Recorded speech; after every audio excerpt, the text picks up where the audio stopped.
can just go ahead and be seated, and we'll be moving forward in just a minute.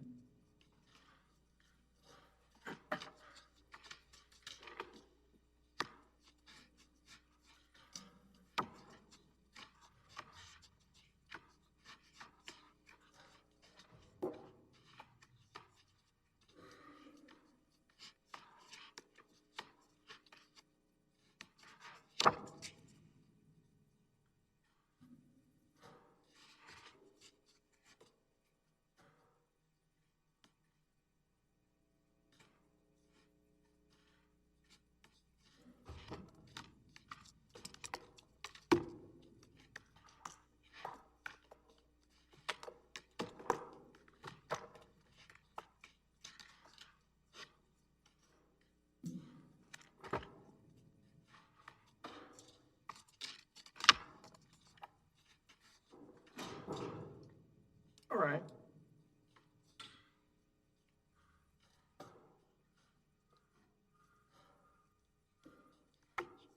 Start off by pronouncing your last name, if you would. It's pronounced Tschirn. Tschirn. All right, Mr. Tschirn. Good morning, Your Honors. May it please the court, my name is Robert Tschirn, I represent the city of Gretna. The in extremis standard of care does not apply to a party when there is evidence of prior negligence by that same party. But what is that evidence? Let's look at the facts. On June 30th, 2019, around 10:45 in the evening, Plimsoll's captain, Captain Williams, was picking up a 2-barge tow strung out at the First Street Wharf. The river that evening was running high. As Captain Williams was approaching to face up to the back of the most downriver barge, he observed a trash line hanging off of pollock number 21. It hung down at least to the surface of the river. He knew this was a hazardous condition, but he continued his approach nonetheless. After facing up to the barges, he began to work them out into the river. As he did so, the trash line hanging from the wharf fouled the Okaloosa starboard propeller. The engine stalled, the current began to pull the barges and tug out into the river. Captain Williams immediately sounded the abandoned ship alarm. His crew jumped off onto the First Street Wharf, but when he left the helm, number one, he left the starboard engine engaged, the port engine engaged. But by then, the tug had moved too far away from the wharf for him to jump off as well, so he went out off onto one of the barges. As the Okaloosa and her tow drifted across and downriver toward the West Bank, she broke free of her tow, and they ultimately impacted the city of Gretna's water intake defender dolphins. An emergency situation of a party's own creation cannot serve to lessen that party's duty of care, yet, contrary to clear jurisprudence, the district court did just that. It diminished the reasonable standard of care for Captain Williams despite the fact that he knowingly ran into that trash line.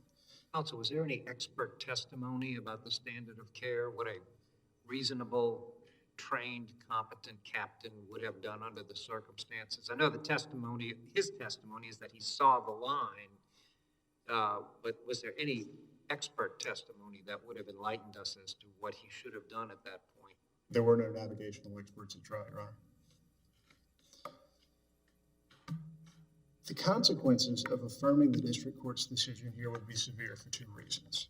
Number one, it would reduce the duty of care owed by masters of vessels in emergency situations that are caused by their own negligence. And second, it would open the door to the application of an in extremis standard of care to all actions, even those prior to or which caused the emergency situation.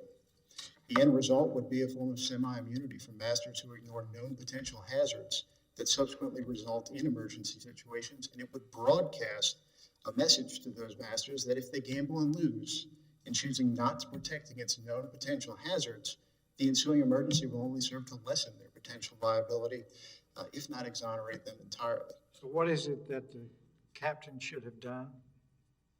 The captain had a duty to evaluate all of his options under the situation and decide what the most... Well, no, I really wasn't asking for you to explain the legal duty.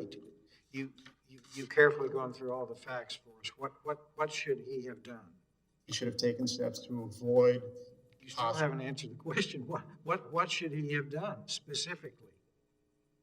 He should have made the approach in a safer manner, either by removing the trash line before he disembarked with the barges, or found another way or another time to pick up those barges when he would not encounter that potential hazard of the trash line hanging down into the river. After the captain faced up to the barges, there was more than adequate time to send one of his crew members to remove that trash line hanging off the bollard. He chose not to do so. The standard review before this court is... Help me a little bit with exactly what this, the appearance of this was. I'm approaching this in my vessel, and I see the, I've got a wharf there. How is it, I'm trying to visually picture that. Is the line is tied and just drops straight into the water, or is there space between the dock and the water, or what? The two barges were strung out facing upriver on the First Street Wharf. There are bollards all down the First Street Wharf, and bollard number 21 was at the rear of where the barges were tied off. When Captain Williams faced up to those barges, that bollard was adjacent to where his tug was against the First Street Wharf. But how was that line strung down? It was hanging off the bollard. It was a ship's line that had, I guess, a loop at the top, and it was hanging simply down into the water. Well, what was the space between on the inside space where at the water? Is it open? It just comes straight down into the water, and there's no space there, or is it hanging out here and it's coming down? That's what I'm trying to visualize. Follow me? If I'm understanding Your Honor's question correctly, the line was essentially hanging right off the edge of the water. I didn't see. I think there's some pictures there. I've got it. Thank you. I got the picture.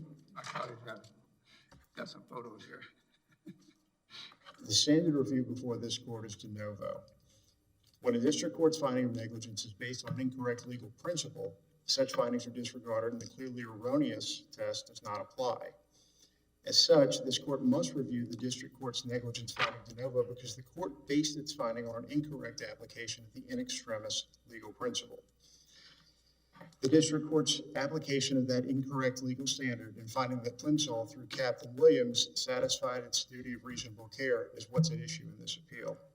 In Captain Williams' trial testimony, he clearly admitted that he saw the trash line as he approached and that he disregarded that potential hazard and that he proceeded towards it. That's in the record on appeal at pages 1227, 1237, and 1238.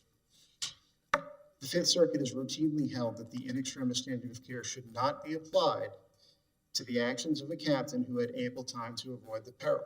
They did so in Bodwin, they did so in Pillsbury, and they did so in Crescent City Towing. In Crescent City Towing, the court held that the in extremis standard must not be applied when the operator causes the emergency situation. In Bodwin, the court held that the in extremis doctrine only applies to a vessel which, without prior negligence, is put in the very center of destructive natural forces. Now, the district court said it was an unknown third party that caused it. Is that right? That's what the district court found, Your Honor. In Pillsbury, the court found the captain negligent because he was aware of a high, fast river and of the care demanded under those conditions, but he proceeded into that river with loose rigging anyway. The court ultimately concluded the chugmaster did not, and this is the duty, critically evaluate his options to make a conscious decision that it would be safer to proceed with a loose tow than to delay his trip to ensure no barge was loose. Relevant facts in this case, as we've gone over, are that Captain Williams knew of the river conditions as he approached and before he faced up to the barges and then attempted to work them out from the First Street Wharf. He also observed upon approach that the soon-to-be fateful ship's line was hanging off the bollard down to at least the river's surface. Williams' own testimony was that a line hanging off the bollard into the water is a potential hazard, regardless of its length. That's in the record on appeal at 1247. Ultimately, Plimsoll introduced no evidence at trial to show that Williams complied with the duty to critically evaluate the options to ensure tug and tow were not led into a dangerous situation. Under SENAC, This court held that the duties of a tug with tow include the duty to keep a proper lookout. In Brown and Root Marine Operators, the court held the moving vessel must exhaust every reasonable possibility, which the circumstances admit and show that in each they did all that reasonable care required. In Plimsoll Producing Company, the court held that when a mariner knows of obstructions to navigation, he must avoid them. In reaching this conclusion, the Fifth Circuit cited to Mid-Am Transportation Company, which held that it was simple negligence for a tug and barge to approach shallows where the general location of submerged cables and a navigation channel were known. Plimsoll must be held in this case to a reasonable, not an in extremis standard of care, because it was the actor which created the emergency. As such, the presumption of fault under the Oregon or the Louisiana rules was applicable, and the question whether Plimsoll sufficiently rebutted that presumption remains. Because Plimsoll must be held to a standard of reasonable care, the improper application of the in extremis standard of care does not serve to rebut that presumption under the Oregon or the Louisiana rule. Briefly, the Oregon rule holds that there's a presumption of fault when a moving vessel who, under her own power, strikes a stationary object. The vessel is presumed to be at fault. The Louisiana rule is basically the same rule, a presumption of fault against the moving vessel, except that vessel under the Louisiana rule would be drifting, not under her own power. There are three ways to rebut that presumption of fault. Impala Terminals, Burnside LLC. Plimsoll could only rebut the presumption of its fault if it demonstrated one of three things. One, that the elision was the fault of the stationary object. Two, that the moving vessel acted with reasonable care. Or three, that the elision was an unavoidable accident. It did not demonstrate one or three, and presumably demonstrated two based on the district court's holding, that the moving vessel acted with reasonable care, but under an in extremis standard. Here, the court found that the presumption under the rule of the Oregon was inapplicable because Plimsoll acted with reasonable care under the circumstances. However, the court reached that conclusion by applying the in extremis standard. As such, under Bodwin, under Crescent Towing, the city of Gretna submits that the district court applied an improper legal standard in finding that Plimsoll satisfied its duty of care. That's not the only basis on which to reverse and remand this matter. There's also no clear line of delineation between where a wharfinger's duty begins and where the mariner's duty ends. The primary guidance comes from the Bunge case, which held that the dock owner's liability should extend only so far as the vessel's master could not have averted an accident. In determining this standard, the Bunge court discusses two likely scenarios. First, when there's a condition that's open and obvious to those in charge of the vessel. In that situation, the wharfinger is not required to warn, as the vessel's management has actual knowledge of the obstruction or the condition. Second scenario is a hidden hazard, or one that is or reasonably should be known to the wharfinger, but cannot be known to the master in the exercise of ordinary care. In this situation, the wharfinger is liable if they did not warn, or if they do not warn the vessel of the condition of the hazard. The facts of this case are a little bit more nuanced. They create a mixture of both of these situations. First, the danger was open and obvious. We know this because Captain Williams admitted he saw the trash line. Second, as to the hidden aspect of the danger, Captain Williams could not have seen how far underneath the river surface the line went. The wharfinger should have, in the exercise of the most reasonable and basic job duties, remove that trash line from the bollard to avoid harm, especially considering the fact that there was no way for a vessel to know, as Captain Williams didn't know, how deep the trash line went under the river surface. Considering the nuanced facts of this case, the district court misapplied the rule found in Bunge, we hold. The line is both a hidden and a known hazard. While the line's existence was known, the depth of the line beneath the surface was the hidden hazard or the truly dangerous condition. We're not asking this court to find a new standard, and we agree with Empire to some extent that reasonable diligence is what was required at the wharf in this scenario.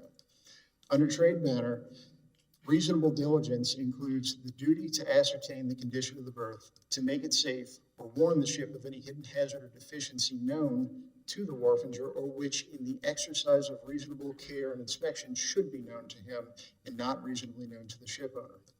Shouldn't then the exercise of reasonable care include removing a visible trash line, especially if there are employees working on the wharf when it exists? We wouldn't be here today if Empire had taken that most basic precaution, removing the trash line, well within their duty of reasonable care. Under NRA Dearborn Marine Services, actionable negligence consists of failure to take precautions against foreseeable acts of third persons. On a cursory inspection, an employee could easily identify the line as a potential hazard. Since the depth of the line was unknown, simply removing the line would have been the most reasonable course of action. The wharfinger's duty also extends to invitees. In that regard, it's important to note that the undisputed testimony from Empire and the port at trial was that they allowed vessels to dock at the First Street Wharf on weekends as a courtesy. Empire employees were working at the dock or at the wharf less than or approximately half a football field away when this incident occurred. It was a weekend, but they were still working at the wharf. An employee could have spotted the hazard, the trash line of an unknown depth, and simply by scanning the area, chosen to remove it. Again, the wharfinger's duty under trade banner is to warn of any hidden hazard known or which in the exercise of reasonable care and inspection should have been known. As such, to some extent, Empire also owed and breached its duty to provide a safe berth. This brings us to the last point, which is that the district court did not consider comparative fault when it allocated 100% fault to the unknown third party that left the line on the bollard. Under Combo Maritime and United States versus Reliable Transfer, the application of the doctrine of comparative fault is required. On all of these grounds, the city of Gretna respectfully requests that this honorable court reverse and remand for further proceedings. All right, thank you, Mr. Tschirn. You saved some time for rebuttal. Mr. Guy?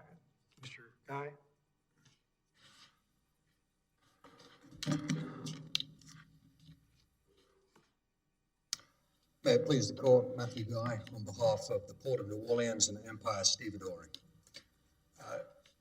May it please the court, I think we'll pick up where Mr. Tschirn just left off on the duties of the wharfinger, which we believe are well established as a matter of law. And really that dates back to the 1899 Supreme Court case, Smith and Burnett, where the Supreme Court states very clearly, although the wharfinger does not guarantee the safety of vessels coming to the wharves, he is bound to exercise reasonable diligence in ascertaining the condition of the berth thereat, and if there is a dangerous obstruction, to remove it or give due notice. Now, in that case, the hazard that was being looked at was a submerged dangerous rock, something that had been there for a long-standing period of time.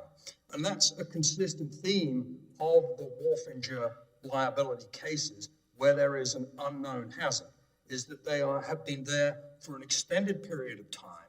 They are known to the wharfinger and they are unknown to the approaching vessel. So if we take the Smith case, it's a dangerous rock. If we look at the Pan American Grain versus Puerto Rico Ports Authority case from the First Circuit, there the allegation at least is that there were submerged pilings that were the hazard that the port knew about and didn't tell anyone. That failed as a matter of fact. But the allegation is that it had been there some period of time. The trade banner line that Gretna just cited there, that was a case concerning shallow water, something again that the wharfinger would know about, could mark and do something about to alert the approaching ship. But none of these are applicable in this case, because the stress throughout the cases, and again with the Bunge case from the Fifth Circuit, is to use reasonable diligence. And in the case of the line in question on the wharf here, the evidence in the record was undisputed on this, that the line was not there at close of business on Friday, and that there was a line there on Sunday morning at the time this incident occurred. So it must have been put there at some point by an unknown vessel, most probably a tug called the Old Glory. How do we know this? Because we could look on the Mr. Tiz, the Mississippi River Transit information system that showed a tug called the Old Glory pulled up at the wharf and then left. And the line that was left there was a ship's line, which means not a mooring line. And again, the evidence undisputed was that Empire, the stevedoring company, uses only one kind of line. They are black, they are yellow, they are thinner, and the line that was left on the bollard here is clearly a ship's line left by a talc. Now, the point that the district court looked at with this was that the only evidence presented to the court was on the wharfinger's duties and what it did was that of the general manager, Mr. Dow. And his testimony was that the wharf was regularly cleaned and maintained, that Empire personnel would have removed the line had they seen it, that they had two employees, whose duties were to regularly clean and sweep the wharf all day and to look out for things like that, and that it had in fact been cleaned the Friday before the incident. So that was the evidence before the district court. Nobody traversed that. Nobody suggested that Mr. Dow was lying. And nobody produced an expert witness to say, well, that is not the standard of care that one would expect of a reasonable wharfinger. Instead, one would expect them to have somebody monitoring 24/7 on the off chance that a passing tug might leave one of its lines there that would be a hazard to navigation. No expert evidence was presented, or any evidence, that those were the reasonable standards that one would expect of a wharfinger. And the court just asked as to whether or not there were any navigational experts of what should the captain have done in this situation. The same is true with regard to the standard of care of a wharfinger. No expert evidence was put forward to say that what Empire indisputably said that it did was somehow not reasonable. And that's the standard and the point that we make throughout our brief, is that Gretna is really arguing for a standard of strict liability, that if there is a hazard that somehow emanates from the wharf, no matter how temporarily that was there, and no matter what the system the wharfinger has in place for cleaning that wharf and ensuring that hazards are not there, then it is still liable. Gretna's response is, well, we never say strict liability, and that's true, they don't. But it's the only logical result from the standard that they're seeking to impose upon the wharfinger in these circumstances. So the question then that the district court was faced with who was responsible for this, and concluded that the most likely party was the tug, the Old Glory, that had been seen there. And at that point, all parties agree that the line left, probably by that tug, caused the Okaloosa to lose control and go across the river, damaging, at least allegedly, the dolphins. But as Gretna just explained to the court, one thing that the district court seemed to get confused about was the in extremis standard on the part of the captain of the Okaloosa. And one can sort of understand why, from having seen the master and, in fact, a couple of the crew members testify that this was obviously a scary situation, and one is reluctant to second-guess decisions made by a mariner in distress. And certainly that's true after the propeller had been found. But the point is, and this is the point I believe that Gretna was just stressing, is that the dangerous situation was caused, at least in part, by the captain of the Okaloosa, because he saw the line beforehand, he conceded that that was a potential hazard, and he should and could have taken steps to avoid that. This is important for another reason, not I think mentioned by Gretna just now, is it comes to burden of proof, right? The burden of proof is on the Okaloosa as the vessel that ultimately ended up in the elision to prove that it was not at fault. And that's difficult to square with the captain testifying that he saw the peril, recognized it as such, and took no action to avoid it. Now, Gretna's second argument with regard to the wharfinger liability becomes circular.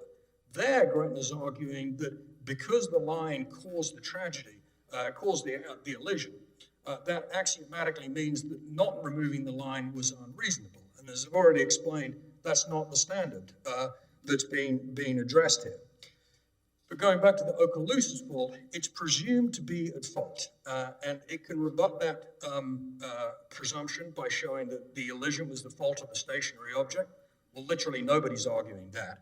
Or that the moving vessel acted with reasonable care, or that the elision was an unavoidable accident. And 2 and 3 are really the same issue in this case, is it cannot have been an unavoidable accident if the peril that caused the accident was seen and observed by the master of the vessel beforehand, and yet he didn't take any action to get around that.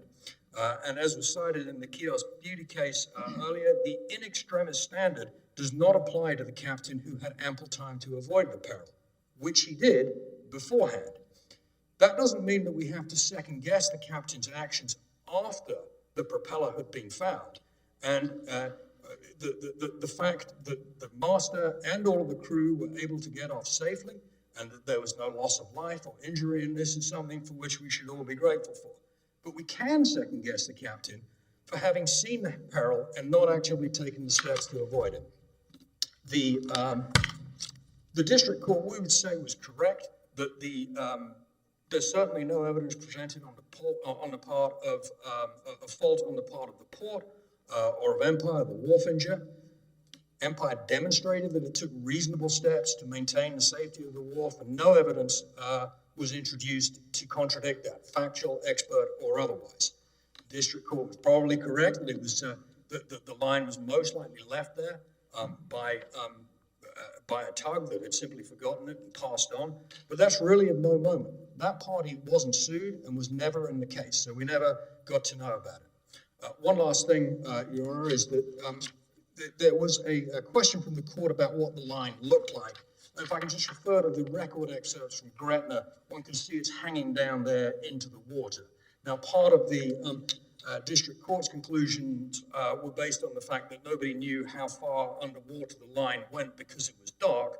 I'm not sure you'd be able to see it even if it was bright and sunny, but that's neither here nor there. The captain saw it and he could have avoided it, and he didn't. Empire had no knowledge that it was there. If it had, it would have removed it, and as such, it clearly acted reasonably. Unless I can assist the court further. Yes, thank you, Mr. Guy. Mr. Swaim? Good morning, and thank you, Your Honors. Fred Swaim on behalf of Plimsoll Marine, and may it please the court. I'd like to respectfully start with a full stop. The presumptions don't apply. Whether it's the Oregon, the Louisiana, the Pennsylvania, whatever it may be, consistent with the district judge's findings, consistent with combo maritime, consistent with midship towing, there was no void of evidence here. There was no vacuum. There was no mystery as to what occurred. When the captain got caught at first, he didn't know what had happened. It took an investigation to figure that out. But at trial, there was no vacuum. The presumptions specifically do not apply, and that's what the district court found. The burden is on the appellant. The burden is on the city of Gretna, and they have the ordinary burden to show duty, breach, negligence, causation, and they have utterly failed to do that in this case. The next point is that Judge Malazzo specifically found that the 3 days of testimony weighing the credibility, including of Captain Williams, that he was not at fault. Not at fault.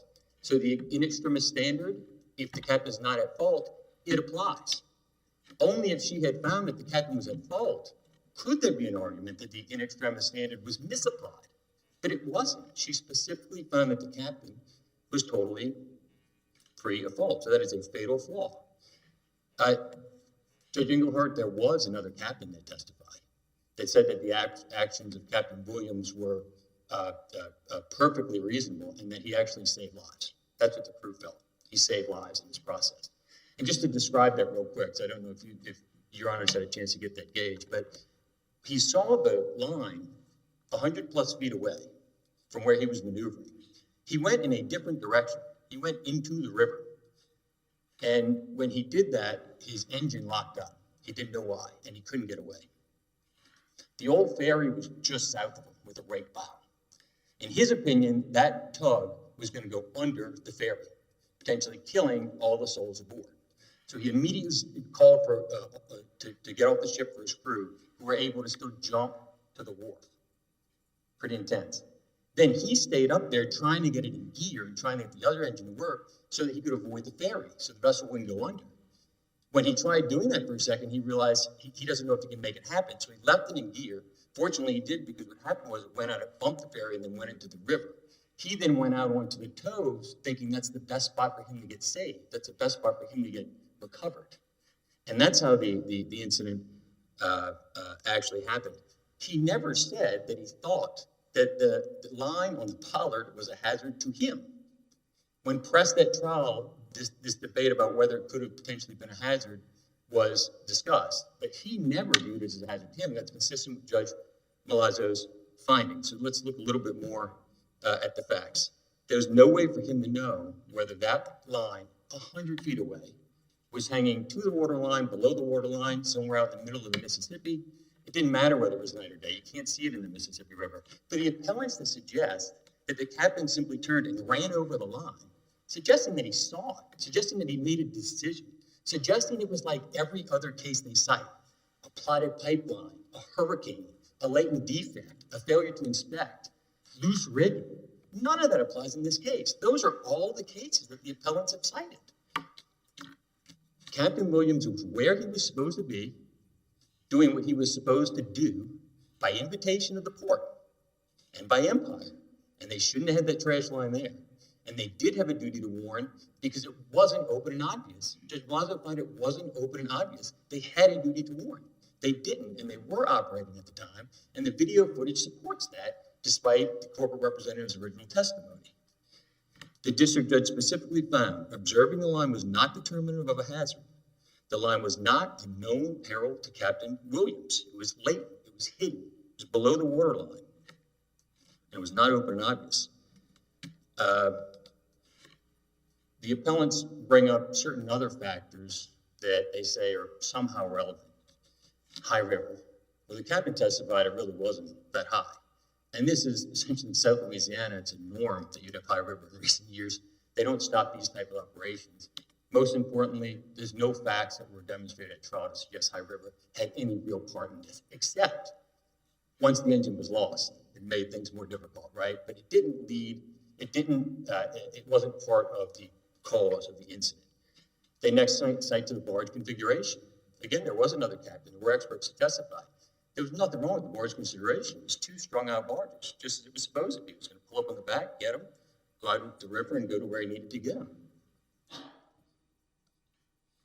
It was customary practice to do it that way. And again, on High River, there were no notices from the Coast Guard, nothing that triggered any type of concerns or anything like that. They also, as you just mentioned, duty to keep a lookout. Captain Williams says he saw it from 100 feet away, and there are crew members on the boat too. There's nothing about a failure to keep a lookout. You couldn't see that line below the Mississippi water, wherever it was, floating around. You couldn't see it, and that was proven at trial. The bottom line is that Captain Williams minimized damages and saved lives, and that's consistent with the testimony. This could have been a much, much worse situation. The district judge, as a trier of fact, heard over 3 days of testimony, weighed the testimony and the credibility of the witnesses, and determined that Captain Williams did not cause the in extremis situation. That requires deference. Guess what else it also requires, Your Honors, is that this is not de novo. These are fact findings that Judge Malazzo found to say that the captain wasn't at fault. Then she applies the in extremis standard. It's not that she applied the standard wrong. Based on her factual analysis of the trier of fact, it applies exactly as she applied it.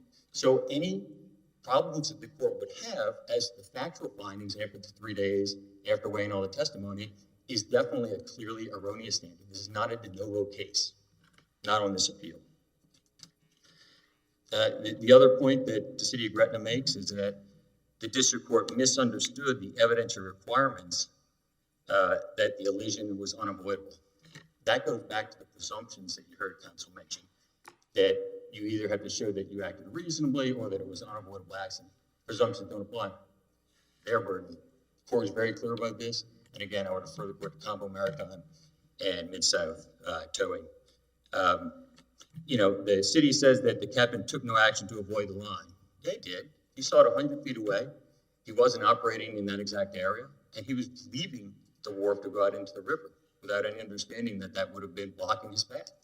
He did not run across the line, as they suggest. They say that after foul, he ordered abandoned ship and went on the barges. That leaves a lot to be desired because we just talked about this was an emergency situation. His actions were actually fairly heroic. He got his crew off. He did what he could to avoid the situation. And when he got to a point where he couldn't no longer guarantee his safety, he went to where he was in the most safe position after saving all the other souls on the vessel. And remember, no one was hurt in this incident at any point. East Bank, West Bank, crew, anybody else. And for that matter, we dispute that the city of Gretna has any damages, which I know is not specifically before the court, but it's definitely something that may have been part of this overall decision. Another issue, Your Honors, is that the appellant wants to say that Captain Williams should have had knowledge of a concern and of foreseeability when he saw this, right? They're totally passing up the fact that this wasn't put there by Captain Williams. This was a third party. So they're giving the third party a pass. They're saying the third party, they didn't need to have any foreseeability in this, but Captain Williams did. It's inconsistent. It doesn't make sense. There's no superseding causes. There's no mention of that by Judge Malazzo. And in order for that, you would need to show the negligence of the defendant and a substantial connection, causation. They didn't prove that. Judge Malazzo clearly found they didn't prove that. So you have 40 plus findings of fact that are very well reasoned.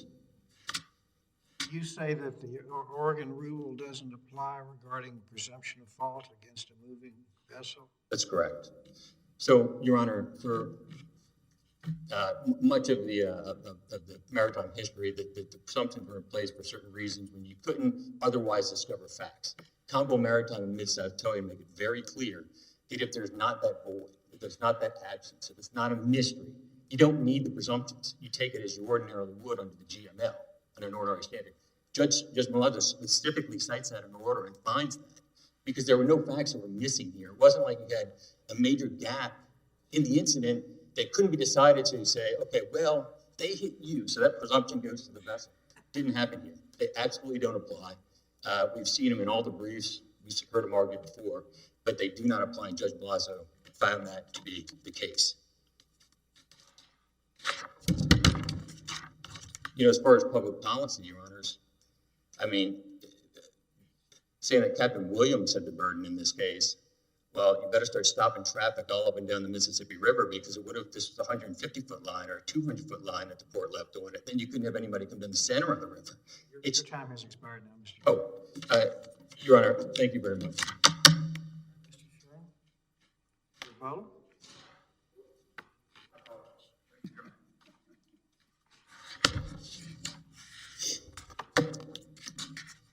Briefly addressing the arguments raised by the athletes. The city of Gretna, with respect to Empire and the port, is not arguing for strict liability. The city of Gretna is simply arguing that because Empire and the port were aware of and knew that river tugs used that wharf on the weekends, and those river tugs were invitees, and the wharfinger's duty extends to invitees, that it had the same duty of reasonable diligence as it did from 9 to 5, Monday through Friday. That duty is to provide a safe berth and to warn of hidden hazards which were known or which in the exercise of reasonable care should have been known. In this instance, in the exercise of reasonable care, the presence of that line should have been known. With respect to Plimsoll's arguments, the bottom line when it comes to the application of the in extremis standard of care is, was this a scenario under which there's clear precedent for that application? All of the main primary applications of the in extremis standard of care, or at least the analysis of whether to apply that standard of care, are in instances where vessels are put into the very center of extremely destructive natural forces.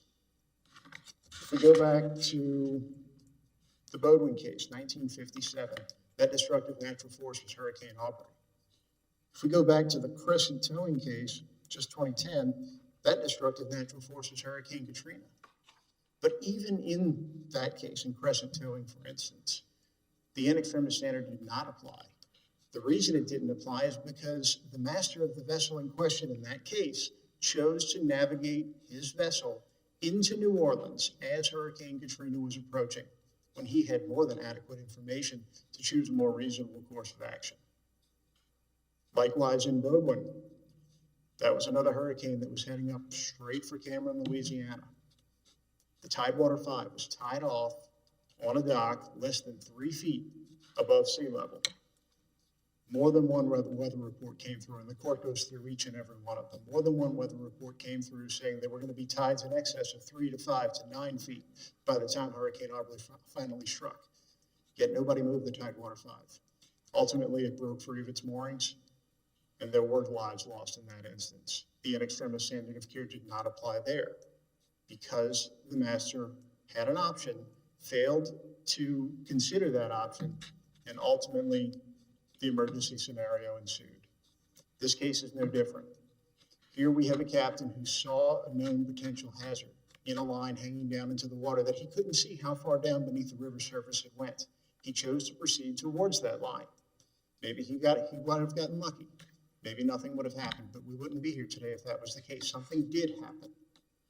What happened is, as he was working the barges out from the wharf, he ended up catching that line in his propeller. It stalled his engine, and then the river took over.